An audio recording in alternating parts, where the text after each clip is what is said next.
So, welcome to Radio Primavera Sound. Welcome to Line Noise, which is with the support of Cupra. We are here, I'm delighted to say, with Chloé Caillet. How are you doing? Hello, thank you for having me. I'm good. How are you? I'm good, thanks. I hope you don't mind that I sort of went big on with the French accent there. No, it worked. I studied French for so many years, like I had to put it to some use. Well, it really worked. So we were just talking sort of off like about how you spend your time between Ibiza and the US. And I was reading that you've kind of really got into Spanish culture, right? 100%. I fell in love with Spain. Actually, my family is part Spanish. Right. But I never lived in Spain until the pandemic. Mm-hmm. And then I just sort of moved here, started making music with a lot of Spanish artists and just kind of fell in love with the culture, the music culture, the people here, the creativity. It's a brilliant, brilliant country. I mean, in terms of like music culture, what specifically do you like? I just love the rhythmic. I love the rhythms that people use in music, and generally, I'd say in Spanish type, like in Spanish music. I love sort of flamenco. I love the sort of more old school Spanish sound, but also a lot of the new artists that are coming out right now in the Spanish scene. I just find really, really eclectic and interesting. It's like a new sort of wave of its own, I feel. And what's life like in Ibiza? It's really chill, off season. I think it's great whilst we have no clubs open, but the minute clubs open, it attracts millions of people, which is amazing, but it's definitely a different version of the island. Yeah, and you must have been to Barcelona many times, right? Many times, yeah. Okay. What's better, Ibiza or Barcelona? Uncomparable. It's an island versus a coast city. I don't know how to say that, but yeah. So you just played, and you're playing again on Sunday, right? Yeah, I'm playing again on Sunday at the Brunch stage at 4:30 p.m. I can't remember exactly. Brunch is for people who are like, I've had 3 days, and it's like, just one more day if dancing would do me good. Yeah, but they bring the best energy to brunch. It's pretty crazy. Like, I'm always looking at people. I'm like, how do they still have energy to keep going? It's mad. I guess Spanish people don't stop, but also Primavera is super international, so people really want to experience it all. So you've been touring your SMIILE concept club night. Yes. I have to have said that right, isn't it? Because it's got an extra L. It's just SMIILE, but with like a big smile. Okay, good. I haven't been because I'm very old and have children. But like, what is the concept behind it?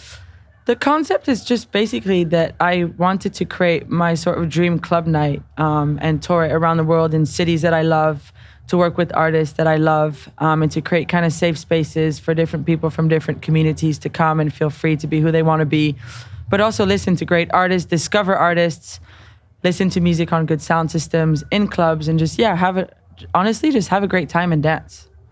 Because we were talking earlier again, like about how the sound, you had a bit of a sound problem before, and you were kind of fixing it out live. Like, do you go into that kind of detail when you're putting on like a SMIILE night? Are you like, okay, I'm gonna shine this mirror ball, or you're gonna, I mean, honestly, 100% for me, sound is kind of everything. I feel like I've been to different clubs where there's been amazing DJs playing, but the sound isn't quite so there. And I feel like a lot of the experience can be lost. And I feel like when you go into a club and the sound just hits you right in every part, it's a completely different experience. And it also makes the DJs want to play, I feel like, up to par with the sound that they're able to play on. So if it was for me and I had my own kind of club night, I would be like a sort of, kid in a candy store with the DJs I want to get played. How do you choose? Like, it takes so long to build lineups for me. I mean, I'm such a big fan of so many artists at the minute.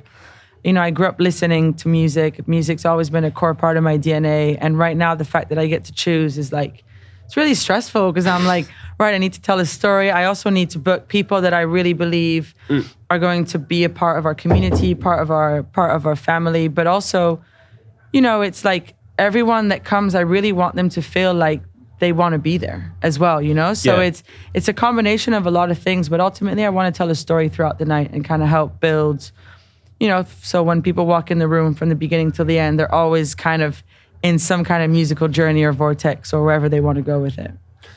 What were your musical obsessions as a child?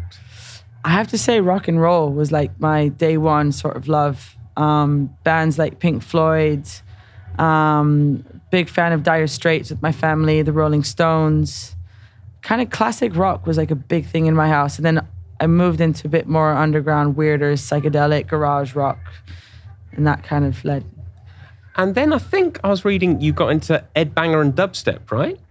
I did. When I was about 15 living in Paris, the Ed Banger scene had kind of just started being the biggest dominant in kind of the clubs. And that's when I started partying.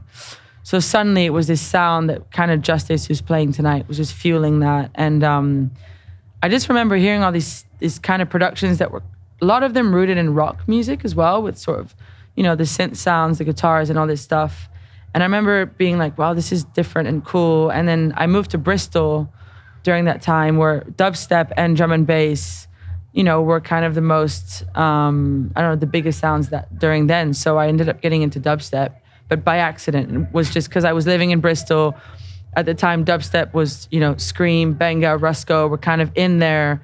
And suddenly my friends were like, we're going out. And then I just, started listening to this. And it was, that was the sound. It was crazy.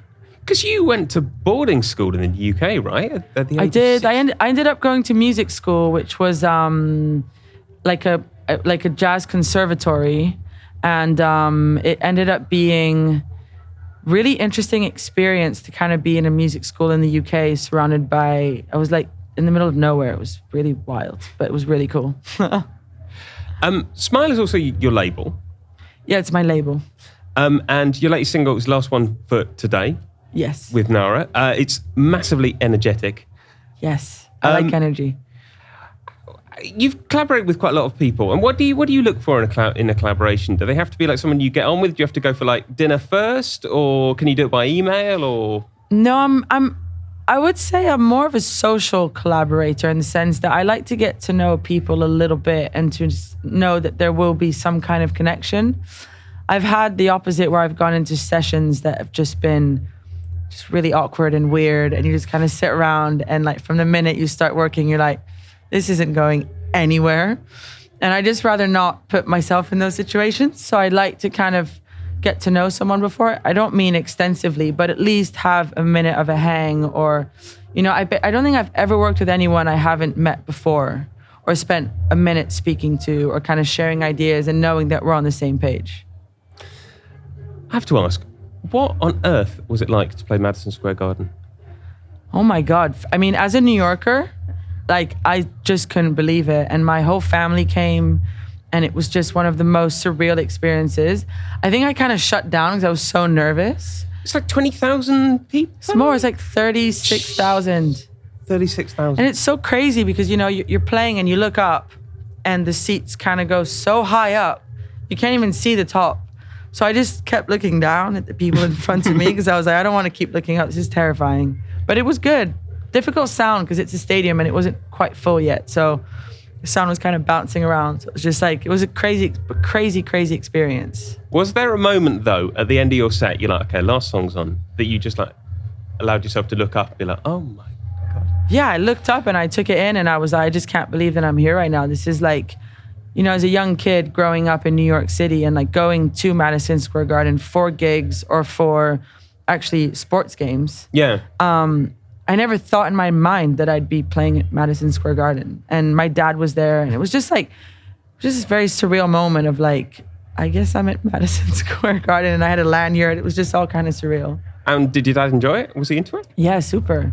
My whole family came down, my sisters, my dad, my stepmom.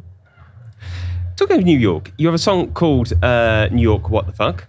Oh, stylized as NYWTF. How would you answer that particular question? New York, what the fuck?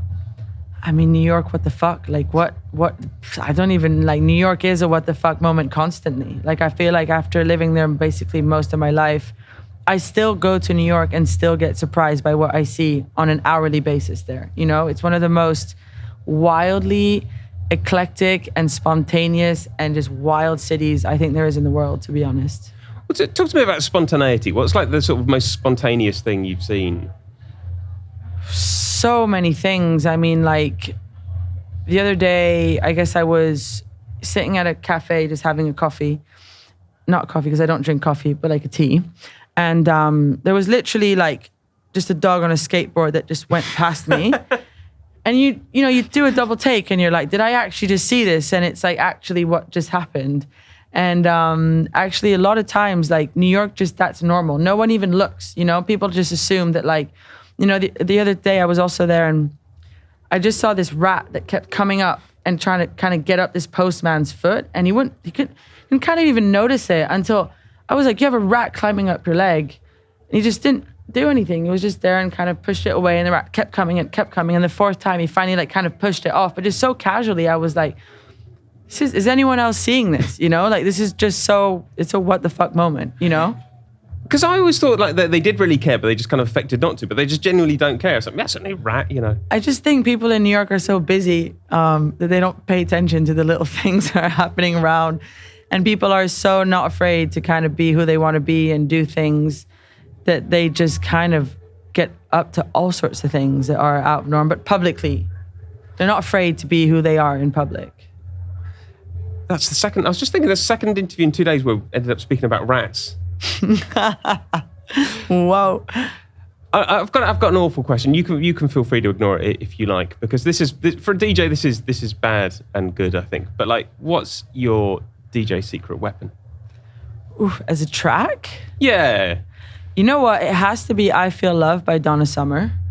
I feel like that's a track that is just timeless. And I have so many edits of it. And I've played it in probably so many different kinds of parties around the world. And it's just one of those universal tracks that just seems to go off everywhere because the lyrics are quite simple to sing. And the melody is just quite simple to know about. Your own edits or like other people though? I've got a few of other people's. I've got an edit that I kind of did my own remaster of the original, and I just, based on where I am, I tend to play different versions of the edits. Oh, that's quite something. Yeah. What version for Barcelona? Depends. I have a good one by this guy called Ben Evers, who kind of made a more high energy, a bit faster edit that's really, really good. I want to ask if I might about remixing Beck. Yeah. He's Beck's song Chemical. I mean, Beck's amazing. Really great remix. How did it happen? Beck and I were friends for a minute from Los Angeles. I used to live there for a bit. And when we were there, we ended up kind of having a long talk about French touch and sort of French artists. And he told me about all of his collaborations with Air, who are one of my favorite bands of all time. And, he's just quite in with a lot of French artists. I guess he was part of a lot of this sort of French touch scene. Mm. And he just told me he was releasing a new album. And he was like, hey, do you want to remix a track? Like, I'm looking for a remixer. And at that time, I was literally nobody. I had no profile. I think that was like one of my first ever releases on Spotify. But he was like, I like your vibe. Let's just do it. Here's the stems. And then like a week later, the stems were in my WhatsApp. And I was like, whoa. And then I opened the stems and it was like Beck's voice. And I was like, this is weird. I don't know what to do with this. But was it intimidating? Like, or did you just like, okay, I can do it? No, I mean, it was, it was intimidating, but we had quite a nice friendship at that point. So I trusted that if he trusted in me, I'd be able to deliver something. But it was definitely a moment of like, how am I going to better use these stems to kind of create a new version of what Beck's already done? And it was a pretty surreal moment so early on. And I feel like that record's actually kind of forgotten, which is interesting you bring it up today. I don't think it's forgotten, is it? I've never played it. Like I've never played it I haven't played it in my sets in maybe like 3 years. Oh, right. No. Oh, it's amazing. I need to play it again.